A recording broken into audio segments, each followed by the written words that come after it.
말씀을 중심으로 신앙은 차원이 다른 것이다 하는 제목으로 함께 은혜를 나누기를 원합니다.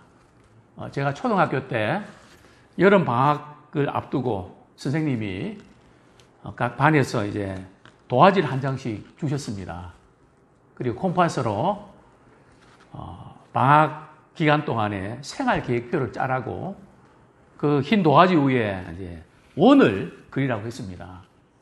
다른 친구들은 원을 곧잘 이렇게 콤파스에 그렸는데 저는 좀 원이 완전한 원이 되지 못하고 중간에 좀 이렇게 원이 잘 그려지지 않았습니다.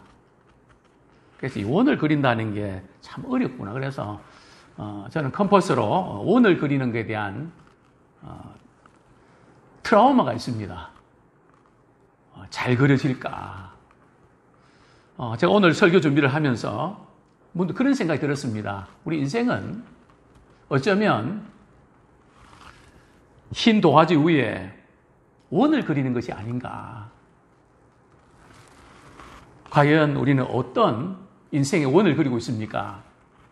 어떤 사람은 자기 중심으로, 신앙생활도 그저 자기 중심으로, 그저 예수님이 도와주셔서 내가 조금 유익을 얻는 모든 것이 자기 중심으로 돌아가는 그런 삶의 방식. 우리가 예수를 믿었다고 하지만 과연 우리의 중심이 예수의 중심으로 바뀌어져 있는가? 오늘 말씀을 통해서 신앙의 차원이 달라지기를 소원합니다. 신앙생활을 한 지 오래됐지만 좀처럼 바뀌지 않는 이유가 뭘까요? 나름대로 기도도 열심히 하고 말씀도 부지런히 읽고 봉사도 나름대로 하는데 왜 이렇게 신앙생활이 좀처럼 바뀌지 않을까? 뭐가 문제일까? 어떤 분들은 좀 더 기도하고 좀 더 말씀 읽고 좀 더 열심 내면 좀 달라지지 않겠습니까? 물론 열심을 내면 어느 정도 달라지겠죠. 그러나 근원적인 문제가 있습니다. 그게 뭔가 하면 중심이 바뀌지 아니하면, 마음의 자세가 바뀌지 아니하면 신앙생활을 오래 해도 항상 자기 중심대로 살다가 그렇게 인생이 끝난다는 겁니다. 비록 우리가 믿음 생활하면서 좀 부족함이 있고 실수도 있지만 우리 중심이 어디 있는가? 중심이 어디를 향하고 있는가? 그것이 가장 중요한 그런 과제입니다. 그래서 예수님께서 이렇게 말씀하셨죠. 누구든지 나를 따르려거든 어떻게 하라고요? 자기를 부인하고 자기 십자가를 지고 나를 쫓을 것이니라. 그러니까 신앙생활의 ABC는 뭐 우리가 직분 받고 얼마나 많이 봉사하고 뭐 이런 부분들도 우리 신앙생활에 필요하지만 제일 중요한 것은 자기를 부인하고, 즉 내 중심이 바뀌어서 예수를 중심으로 이렇게 살아가는 겁니다. 어제도 말씀드렸습니다. 신앙은 신뢰의 대상이 바뀌는 겁니다. 이전에는 나를 믿고 내 경험을 믿고 내 실력을 믿었지만 이제는 예수 그리스도를 신뢰하는 그 대상이 바뀐 겁니다. 아무쪼록 우리 신앙이 과연 중심이 어디 있는가? 신뢰의 대상이 바뀌어져 있는가? 오늘 말씀을 통해서 우리가 점검하길 원합니다. 첫 번째 저는 이렇게 도전하고 싶습니다. 신앙은 차원이 다른 것이다. 우리 본문 우리 31절 말씀 같이 읽겠습니다. 시작. 위로부터 오시는 이는 만물 위에 계시고 땅에서 난 이는 땅에 속하여 땅에 속한 것을 말하느니라. 하늘로부터 오시는 이는 만물 위에 계시나니. 자, 오늘 본문에서 위로부터 오시는 이는 누구를 가리킬까요? 또 그리고 땅에서 난 이는 누구를 가리킬까요? 위에서부터 오시는 이는 우리가 잘 아는 대로 예수 그리스도 그분을 가리키죠. 그러면 땅에서 난 이는요? 그냥 우리 뭐 세상 사는 사람일까요? 오늘 본문에서 1차적인 의미는 이 땅에서 난 이는 바로 세례 요한을 가리킵니다. 세례 요한을 가리키는 거죠. 그래서 이 세례 요한이 하나님께 귀하게 쓰임받은 건 사실이지만은 그는 인간이기 때문에 한계가 있는 겁니다. 그도 감옥에 갇혀서 참 외롭고 또 예수님이 왜 안 도와주시나 좀 섭섭한 마음이 들었을 때 제자들을 보내서 당신이 진짜 메시아 맞습니까? 처음에는 이분이 하나님의 어린 양이고 메시아라고 이렇게 속였는데 시간이 가면 갈수록 마음이 약해지기도 하고 흔들리기도 했어요. 왜냐하면 인간이기 때문에 그렇습니다. 그래서 땅에 속한 사람은 땅의 것을 말하게 되어 있습니다. 그래서 우리는 어떤 것을 찾아야 되는가? 우리는 위의 것을 찾기 원합니다. 내 주여 내 마음 붙드사. 항상 우리는 위의 것을 찾는 그런 우리가 되기 원합니다. 우리가 믿는다고 하지만은 우리가 고민하고 걱정하는 그 많은 것이 그냥 땅의 것에 붙잡혀서 과거의 아픔과 또 과거에 그렇게 안 살았는데 하는 어떤 허탈감과 이런 것 때문에 사로잡혀서 늘 그냥 우리의 생각이 땅의 것에 사로잡혀 있는. 그래서 하나님께서는 우리에게 교회를 주셔서 말씀을 주셔서 위로부터 오시는 그분을 우리 만나고 찾는 그런 귀한 자리에 우리 있게 됨을 우리가 감사를 드립니다. 우리 예수님은 어떤 분이십니까? 위로부터 오신 분입니다. 그런데 위로부터 오셨다는 그 의미가 뭘까요? 땅의 것에 지배를 받지 않는다는 겁니다. 또한 성경은 말씀합니다. 우리 31절 하반절에 보면 하늘로부터 오시는 이는 만물 위에 계시나니. 즉 예수님은 어떤 분이신가 하면 만물 위에 계신다는 뜻은 만물을 다스리시는 분이십니다. 통치하시는 분이라는. 그러니까 우리는 물질이든 자녀든 어떤 사람과의 관계든 그 어떤 것이든 뭐 정치든 그 어떤 것이든 우리는 거기에 우리가 매이질 않습니다. 만물 위에 계신 그분이 우리의 삶의 주인이 되시고 장차 오실 그분이기 때문에 비록 사람인지라 그것 때문에 때는 마음 상하고 힘들 수 있지만 우리는 진리 안에서 우리가 자유함을 누리기를 소원합니다. 우리는 세상 가운데 살지만 우리는 예수님의 증언을 받아들이는 우리가 되기 원합니다. 다른 어떤 사람들의 말이나 유튜브의 어떤 소식이나 정치적인 어떤 견해나 뭐 여러 가지 말이 있지만 그 가운데서도 우리는 위로부터 오신 예수 그리스도의 증언을 받아들이기를 소원합니다. 참 우리가 예수님을 믿는다고 그렇게 할 때에 그 근거가 무엇입니까? 우리 박인서 목사님은 요한복음 이렇게 주석에서 이런 비유를 듭니다. 우리가 높은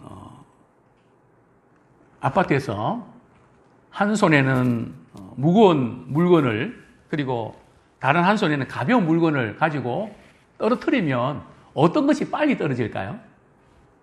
어떻습니까? 무거운 것이 빨리 떨어집니까? 아니면 가벼운 것이 빨리 떨어집니까? 예?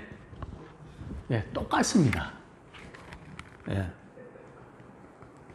대부분의 사람들은 무거운 것이 빨리 떨어질 것 같죠, 그죠? 그래서 갈릴레오가 피사의 탑에서 실제로 실험을 했답니다. 그러니까 놀랍게도 똑같이 떨어지더라는 거죠. 이게 중력의 법칙입니다. 즉 우리 신앙이라는 게 말씀 읽고 기도하면서 내가 예수님께 붙잡혀 있고 내가 예수님을 붙잡고 막 이렇게 어떤 때는 믿음이 좋은 것 같고 막 그러지만 어떤 때는 슬럼프에 빠져서 그냥 믿음이 약해지고 내가 이게 뭔가 신앙생활 참 잘못한 거 아닌가. 우리가 이 부분에 우리가 많이 좌우된다는 거죠. 그렇죠? 그러나 중요한 것은 우리 하나님이 우리를 붙들고 계시기 때문에 여기까지 올 수 있었습니다. 그렇죠? 그래서 우리는 항상 이 중력의 법칙, 사랑의 법칙, 하나님의 은혜의 법칙을 따르길 원합니다. 나의 그 어떤 것이 물론 어느 정도는 이렇게 필요하지만 그러나 결정적인 것은 우리 하나님의 손에 달려 있고 정말 하나님께서 우리를 붙잡고 계시기 때문에 가능한 줄로 믿습니다. 그래서 우리 구원은 자신의 선택도 필요하지만 궁극적인 것은 하나님의 선택이 있습니다. 믿음의 반응도 필요하지만 우리를 놓지 아니하시는 하나님의 은혜 안에서 가능한 줄 믿습니다. 우리 32절 말씀 같이 한번 읽겠습니다. 그가 친히 보고 들은 것을 증언하되 그의 증언을 받는 자가 없도다. 참 예수님께서는 하늘로부터 오셨기 때문에 하나님께서 말씀하신 것을 직접 들었고요. 하나님께서 행하신 것을 그분은 직접 보셨습니다.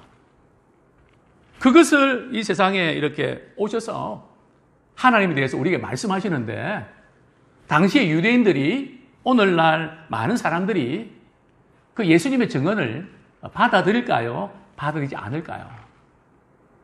당시의 유대인들은 그 예수님의 증언을 받아들이지 않았습니다. 오늘날도 마찬가지죠. 지금 계속해서 중국의 샨샤댐이 붕괴되면 중국이 망한다는 그런 위기설이 계속 고조되고 있습니다.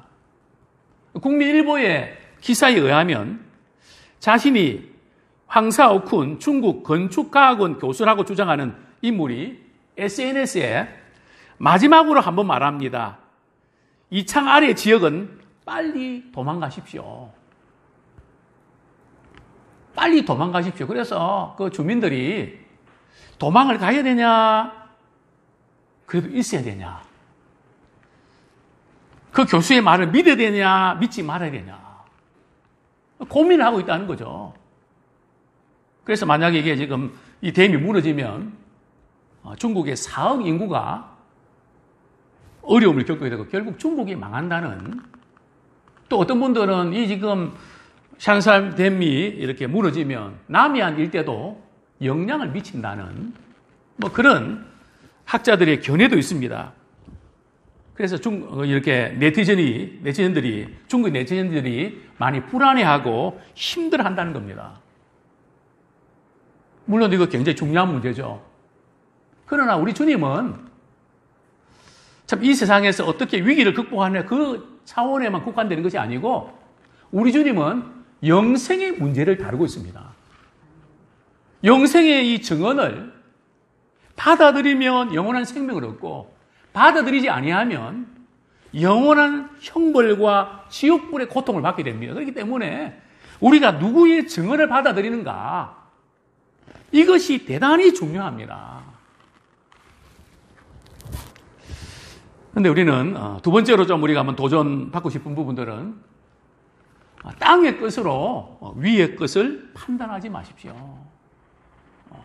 우리 예수님의 증언은 위의 것입니다. 또 하나님 말씀은 위의 것을 말씀하고 있는데 우리는 땅의 것을 가지고 하나님이 계신다면 어떻게 이럴 수가 있습니까?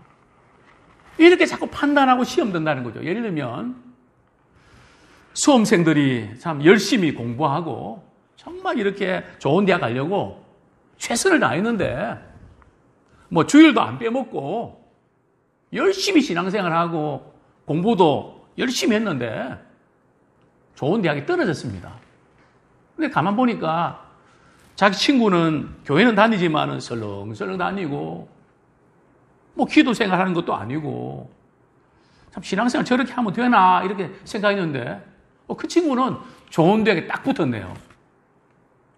그래서 하나님께 이렇게 항변합니다. 하나님, 저는 이렇게 열심히 기도하고 쉬지 않고 공부했는데 왜 저 친구는 대충대충 했는데 붙는데 왜 나는 떨어졌습니까? 하나님 계신다면 어떻게 그럴 수가 있습니까? 뭐 질병 문제도 마찬가지겠죠? 그렇게 열심히 기도했는데 왜 살려주지 아니하시고 불러가십니까? 뭐 이런 문제. 물론 우리 사람인지라 섭섭하고 그럴 수 있습니다. 그러나 우리가 땅의 것을 가지고 위에 계신 그분을 판단하면 될까요? 차원이 다른데요. 우리는 자꾸 이렇게 땅의 어떤 것의 차원을 가지고 자꾸 이렇게 하나님에 대해서 위의 것의 차원을 자꾸 판단한단 말이죠. 그 신앙은 근본적으로 차원이 다른 겁니다. 우리 어렵고 힘든 코로나 사태로 인해서 정말 많은 이들 고통받지만 하나님 계신다면 왜 우리에게 이런 고통을 주십니까? 우리가 사람인지를 그렇게 생각할 수 있습니다. 그러나 우리 하나님께서 만물을 통치하시고 역사하시는데 하나님의 이유가 있는 거죠. 그래서 우리는 이런 땅의 것으로 우리가 위의 것을 판단하지 않는 우리가 되기를 소원합니다. 끝으로 우리 예수님의 증언을 받아들인 자와 받아들이지 않는 자의 결과는 뭘까요? 우리 33절 말씀 같이 읽겠습니다. 시작. 하나님이 33절 그의 증언을 받는 자는 하나님이 참되시다는 것을 인쳤느니라.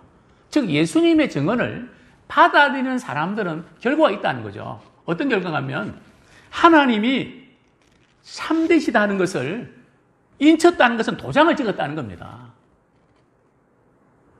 우리는 그저 교회 다니고 믿음 생활이 그저 교회 나와서 위로받고 은혜받고 복을 받는 그런 차원에 국한을 시킵니다.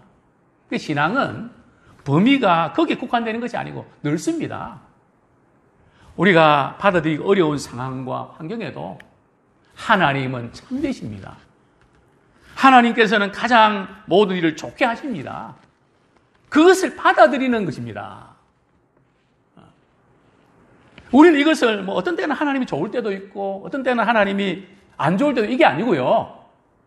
우리가 은행에 가면 통장을 갱신하거나 분실 신고할 때 여러 가지 서류를 이렇게 줍니다. 그러면 은행에 이제 직원이 노란 사인펜으로 형광펜으로 이 부분에 이름 쓰시고 사인하십시오. 그 여러 가지 금융 기관에서 나온 규칙들을 준수하라고 하는 여러 가지 책임을 지라고 하는 그런 것에 대한 사인입니다. 얼마나 많은지 그거 다 읽어보시나요? 사인하기도 바쁜데. 그러나 믿고 우리는 사인합니다. 그래서 우리는 아예 하나님은 참되신 분입니다. 정말 하나님이 하시는 일은 틀림이 없습니다. 내 상황과 환경이 어떻게 변함에도 불구하고 우리는 거기에 도장을 찍기 원합니다. 거기에 딱 사인을 하고 그런 상황이 온다 할지라도 이해할 수도 하나님 신뢰합니다. 주님을 의지합니다. 주님은 합력해서 선을 이루시는 분이십니다.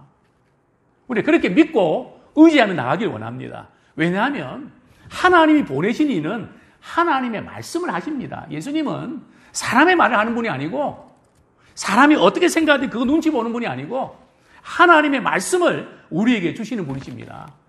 그분은 인간의 생각이나 욕심에 좌우되지 아니하고 성령을 한량없이 부어주시는 성령의 인도하심을 받는 분이십니다. 또 하나님께서 만물을 통치하는 그런 책임을 예수 그리스도 그분 손에 맡겨주셨습니다. 그분이 모든 것을 다스리십니다. 바로 이 만물을 다스리는 권세와 영생이 연결이 있다는 사실 아십니까? 왜 우리가 예수님을 믿으면 영생을 얻을까요? 우리 성경 말씀 한 구절 보겠습니다. 요한복음 17장 2절. 요한복음 17장 2절. 시작.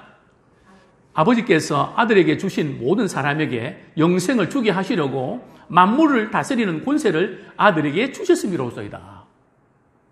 즉 하나님께서 아들 되신 예수 그리스도께 만물을 다스리는 권세를 주셨기 때문에 우리는 영생을 얻게 된 겁니다. 모든 만물을 다스리는 그 권세가 살고 죽이는 권세가 바로 주님께 있다는 거죠. 그래서 우리는 영원한 생명을 얻을 수 있는 우리 은혜를 잊게 된 겁니다.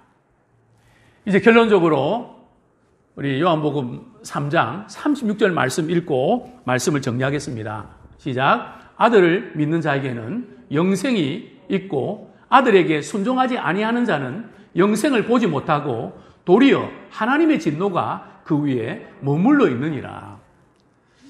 아들, 즉 예수 그리스도를 믿는 자에게는 영원한 생명이 있습니다. 여기 영원한 생명이 있다는 것은 우리가 죽을 때 영생을 얻는 게 아니고요. 이거는 현재 진행형입니다. 즉 예수님을 영접하는 그 순간 우리는 이미 영생을 소유하고 있습니다. 또 영생을 누리고 있습니다. 영생을 맛보고 있습니다. 그래서 우리 그리스도인들은 영생을 얻었기 때문에 이 세상의 삶도 영원한 생명의 그 연장선에서 하루하루 살아가는 겁니다. 영생을 누리며 주와 함께 살겠다고 하는 고백이 또 우리의 고백이 되길 원합니다. 우리 믿는다는 것은 단순히 지식적으로 동의하는 단계에 머무는 것이 아니고요. 그분께 순종하고 그분의 말씀에 순종하는 겁니다. 그분을 따르는 것이죠. 성경은 말씀합니다. 요한복음 3장 16절에 믿는 자는 영생을 얻었다는 이것이 단순한 지적 동의에 끝나는 것이 아니고 바로 그분의 말씀에 순종하는 반응으로 이어집니다.